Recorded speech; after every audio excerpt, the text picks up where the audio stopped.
Hello, grade 8 students. Welcome to another episode of English class with Teacher Noah. And in this video, we are going to discuss conventions in citing sources. Before we begin anything, let us play a game. This game is entitled Never Have I Ever. To play this, you have to answer I have if you ever committed the scenarios I will tell you, while I haven't if not. I'm sure you will enjoy this.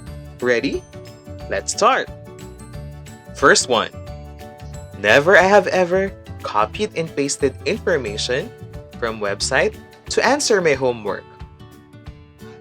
5, 4, 3, 2, 1. Second. Never I have ever copied information from book word for word. 5, 4, 3, 2, and 1. Third one, and the last one. Never I have ever submitted a written output to my teacher. In 5, 4, 3, 2, and 1. So, if ever you got 3 halves, good job! That really means you are vigilant in submitting requirements to your teachers. But if you got haven't, perhaps your teacher from the past is so patient waiting for your outputs. Just kidding. The real question here is, have you properly cited the sources of your information? If yes, another good remark on you. If not, pay attention to this lesson. Have you written a research paper?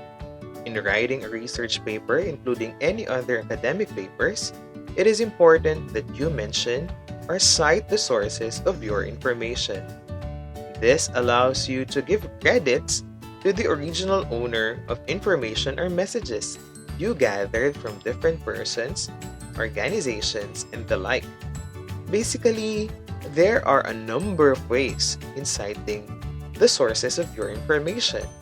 One of the well-known styles is the APA 7th edition format proposed by the American Psychological Association, or the APA. In this lesson, you are expected to identify the different conventions in writing sources using the APA 7th edition format and use this style in citing sources in your academic papers. There are 2 big terms that you should know first. The first one is reference.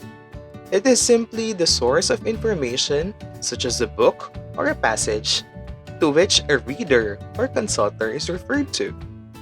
It can be a book, magazine, newspaper, research journals, and the like. So, where do we usually see these reference materials? You got it!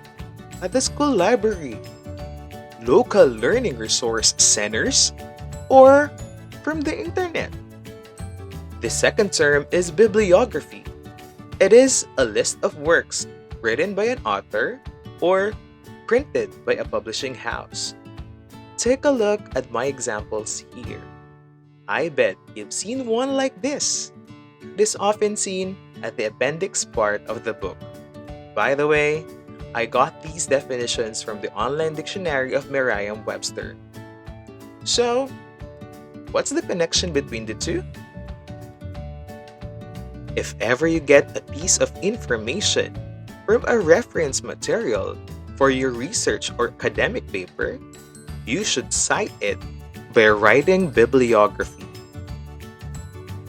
I have here sample bibliographical entries that you may study. On your study notebook, put a check if the entry is written correctly and a cross mark if it is not. Please pause this video while answering the activity.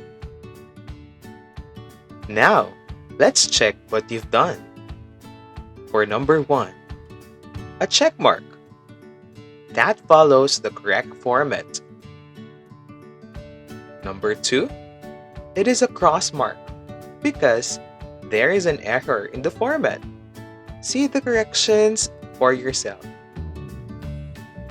Number 3, a check mark. That follows the correct format. Number 4, a cross mark, because there is an error in the format. See the corrections for yourself. And lastly, the 5th one, this is a check mark, because that follows the correct format. What you just recently encountered is the 7th edition APA format for writing bibliography. Let us know more about it. There are various ways in acknowledging sources. One of these is the APA 7th edition format, introduced by the American Psychological Association, or the APA. The APA is considered as one of the largely used referencing styles in terms of research and other academic endeavors. The APA 7th edition format features a number of ways in citing authors and their works.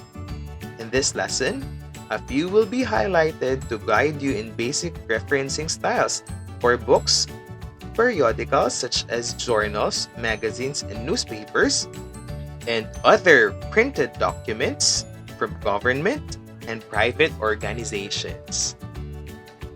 Let us have a short recap of the essential understanding that we had encountered in this video. First, citing sources is important in academic writing in order to produce reliable views in the paper. Second, acknowledging the original source of information is showing respect to the author. Third, references are materials where information comes from. And also, writing bibliography is the professional way of giving credits to others' intellectual property. And last but not the least, APA, or American Psychological Association format, is just one of the many ways to cite sources. I hope you learned something from this lesson. Stay tuned for the next video as we know more about the APA 7th edition format. See you on the next episode of English Class with Teacher Noah. Goodbye!